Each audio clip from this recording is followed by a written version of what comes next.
Salut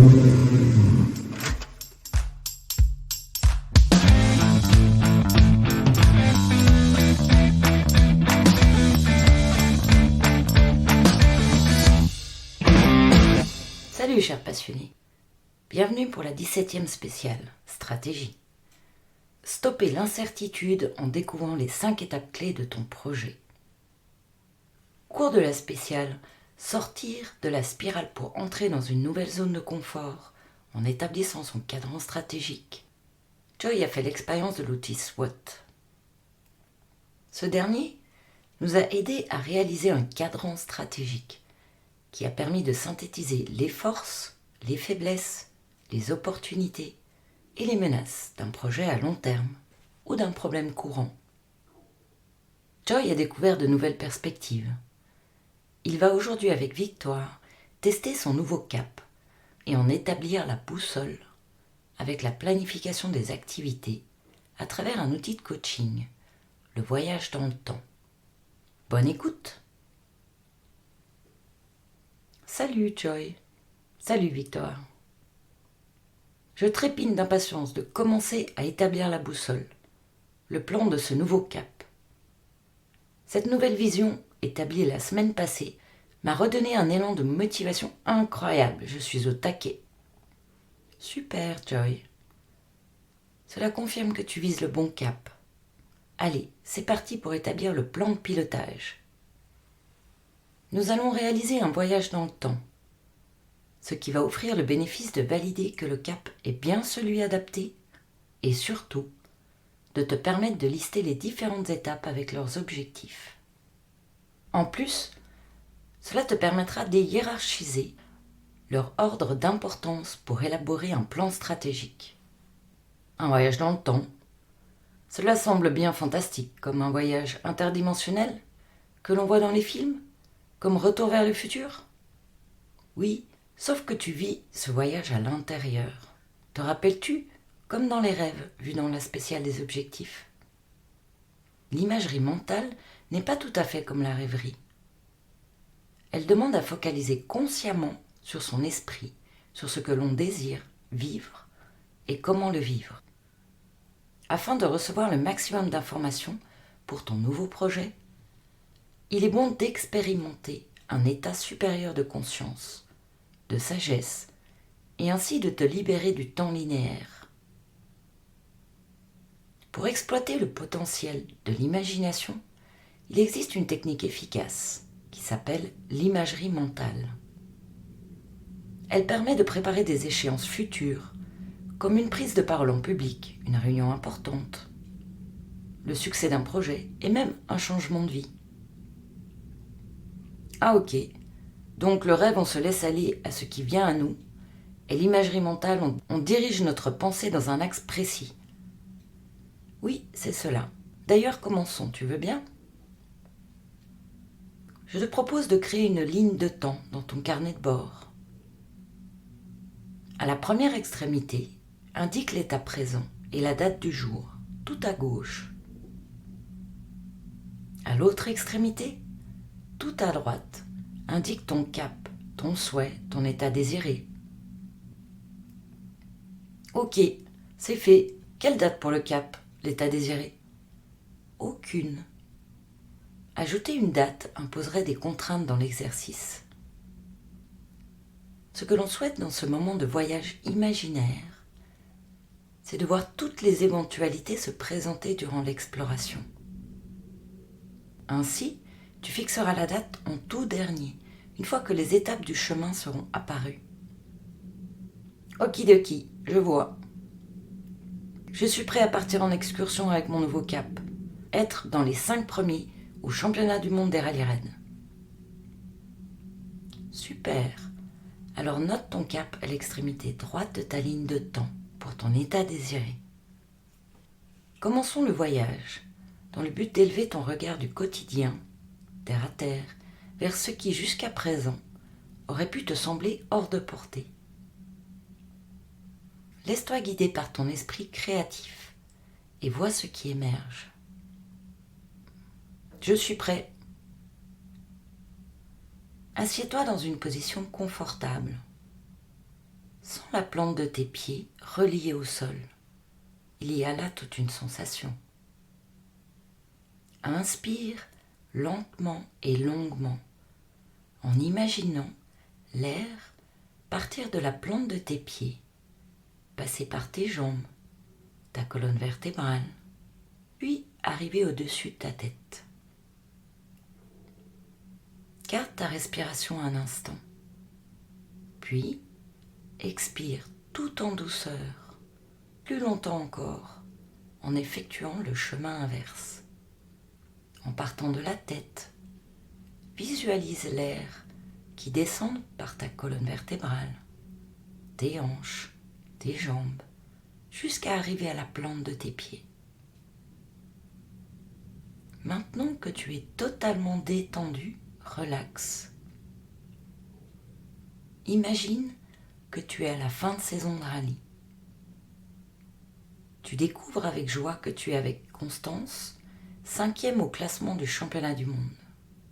Que se passe-t-il? Qu'est-ce que tu ressens? Qu'est-ce que tu vois, entends?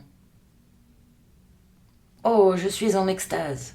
Je saute de joie, je n'en reviens pas. Je réalise que c'est possible. Enfin, j'ai quand même du mal à réaliser l'exploit. On se félicite à Big Hug entre toute l'équipe sur le podium d'arrivée. Il m'a fallu la soirée après le rallye du championnat avec Constance et l'équipe pour commencer à réaliser. C'est juste génial, tout le monde est dans une grande joie. Super, Joy. Reste dans ce moment-là. Que s'est-il passé avant? Bien, nous avons réalisé la 12e place au dernier rallye. C'était chaud. Car on se retrouve avec les ténors sur le classement général, et le coefficient de notre catégorie n'est pas le même. Du coup, on était 6 à pouvoir prétendre à la 5e place au général. Cela a donné du fil à retordre. Ce qui est intéressant, c'est qu'avant je n'aurais pas étudié tant dans le détail les possibilités de classement de notre équipe et des autres concurrents. Si j'avais continué à fonctionner comme avant, je serais resté en mode « je pilote de mon mieux ». Je me bats avec les T3 et on verra. Alors que là, un seul concurrent en T3 pouvait m'inquiéter. Par contre, 4 du T1 de la classe des élites avaient la possibilité de passer devant. Bref, en somme, sans étude de la concurrence, j'aurais été dans les 10 premiers, peut-être. Et là, avec l'attention portée sur le champ des possibles tout au long de la saison, avec une stratégie plus efficace. Le fait d'avoir le cap en vue et de le suivre a changé la donne et nous a permis de voir bien plus loin, plus haut dans le classement. Oh, c'est génial. J'ai cette sensation d'être comme si c'était réel. Excellent, Joy. Reste dans cette sensation. Maintenant que tu as constaté l'étape précédente qui t'a permis d'atteindre ton objectif, être 5e au championnat du monde, quelle a été l'étape d'avant? Bien, toute la saison nous avons roulé avec l'objectif du classement au championnat du monde, et non plus l'objectif du classement de chaque rallye. Cela m'a ouvert de nouvelles perceptions, qui est l'un des facteurs qui a amené au succès. Donc, la grande étape clé avant, je dirais les apprentissages de la nouvelle auto, le side-by-side. Nous avons beaucoup roulé sur d'autres épreuves et réalisé des essais tous les mois afin de découvrir le véhicule sur les terrains similaires aux 5 épreuves. L'année d'avant, avec Constance et l'équipe, nous avons pris le temps de nous retrouver tous ensemble pour établir un plan de saison et choisir les rallyes les plus appropriés en plus du championnat. Ce qui nous a guidés pour ce nouveau programme de rallye, c'est l'objectif d'acquérir un maximum d'expérience et de repères liés à l'auto et son comportement sur les différents terrains se présentant sur les 5 épreuves. La saison a donc été chargée en voyage puisque les épreuves du championnat se situent sur 3 continents différents. Cela a permis à l'équipe de mécaniciens de découvrir le side-by-side et d'œuvrer sur un développement et une préparation soutenue durant toute la saison. Magnifique, Quel beau programme, cela donne envie. Et quelle a été l'étape clé précédente? Bien, acquérir le nouveau SSV et avant, choisir le constructeur. Pour une fois, je n'ai pas pris le premier venu. Avec Constance, nous avons étudié les résultats et aussi les stratégies des constructeurs, afin de s'assurer que nous trouverions un véhicule dans les plus performants et les plus fiables. Ainsi qu'une équipe présente sur la totalité des épreuves du championnat. Et, très important, qu'une relation d'entraide soit présente. Le SSV est en pleine expansion depuis ces dernières années. Ce petit véhicule de plus en plus performant a une attraction qui grandit et se présente de plus en plus de modèles. Nous avons donc, avec Constance et l'équipe de mécaniciens, sélectionné 3 modèles. Sur les 3 préparateurs, 2 ont correspondu à nos précédents critères. De par ce fait, la liste de possibilités a vite diminué. Nous avons pu essayer ces 2 modèles avec grand plaisir. Cette auto est vraiment une révolution, tant par son confort que par sa performance. C'en est époustouflant avec un petit moteur de 4 cylindres atmosphériques, développant plus de 200 chevaux, et une transmission permettant de passer la puissance au sol presque instantanément. Avec Constance, on est resté bluffé par son accélération rapide. Oh, joli, c'est fort, on s'y croirait presque. Vois-tu une étape précédente avant d'arriver à l'état présent de ce jour? Oh oui, pas des moindres. Il m'a fallu étudier le budget, car en roulant sur une saison à raison de 10 rallyes raids, avec la contrainte logistique de l'éloignement des pays et les coûts en lien, ce n'est pas une mince affaire. L'établissement du budget a été un gros morceau, et malheureusement j'ai pris la décision de vendre le proto. C'était un risque de se retrouver sans auto pendant quelques mois, et cela a permis d'amener des fonds plus rapidement pour l'acquisition du véhicule et des pièces. On a dû revoir tout le camion d'assistance qui est l'atelier roulant. Ok, Joy. Vois-tu autre chose, une autre étape entre l'établissement de ce budget, le contact avec le constructeur et ce jour? Oh non, pas à première vue. J'ai hâte de débuter ce projet avec ce nouveau cap. Garder la tête froide au cours de ces grands défis humains et partir pour cette nouvelle belle aventure. Le fait d'envisager le maximum de scénarios, en faisant ce voyage dans le temps, m'a apporté beaucoup d'éclaircissements et de nouvelles stratégies pour la course. En plus, les informations ont émergé toutes seules.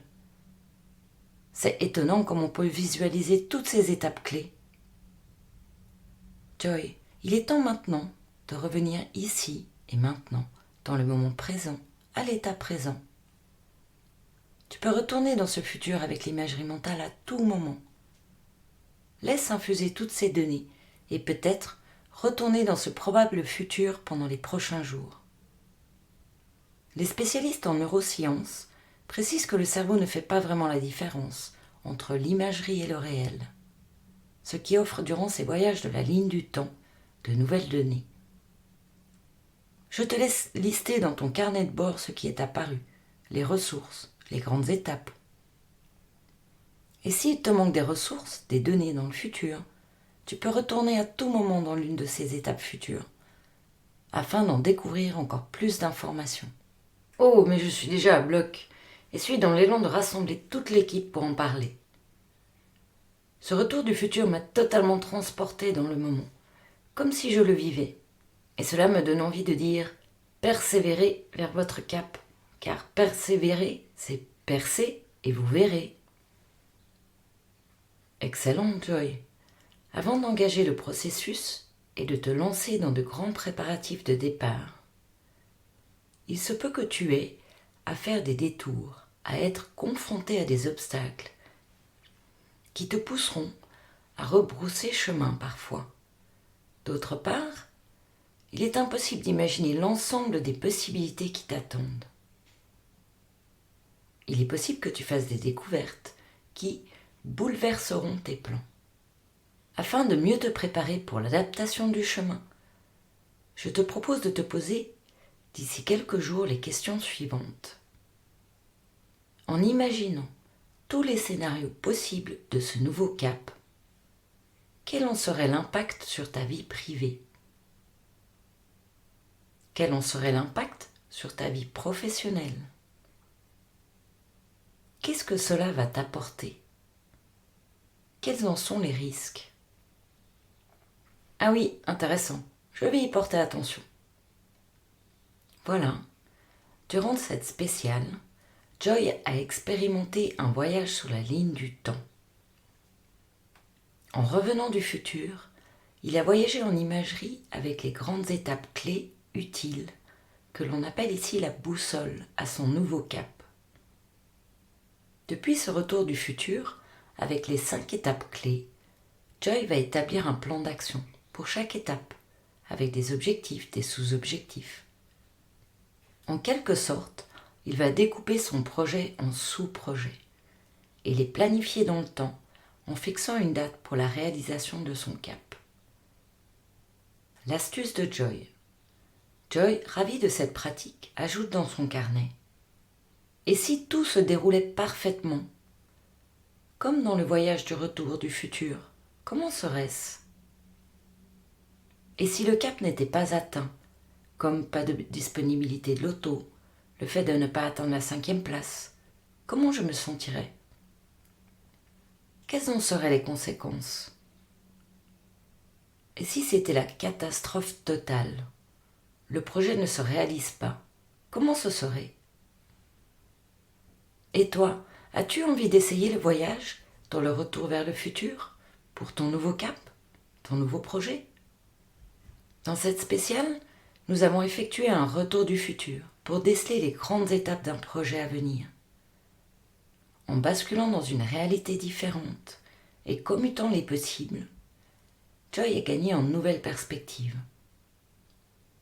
C'est en quelque sorte déterminer son itinéraire, au contraire de naviguer dans l'incertitude. Cet exercice a aussi mis en lumière une chronologie logique avec de la cohérence dans le temps. Utile pour la suite, la planification des activités et des sous-activités qui seront l'étape suivante.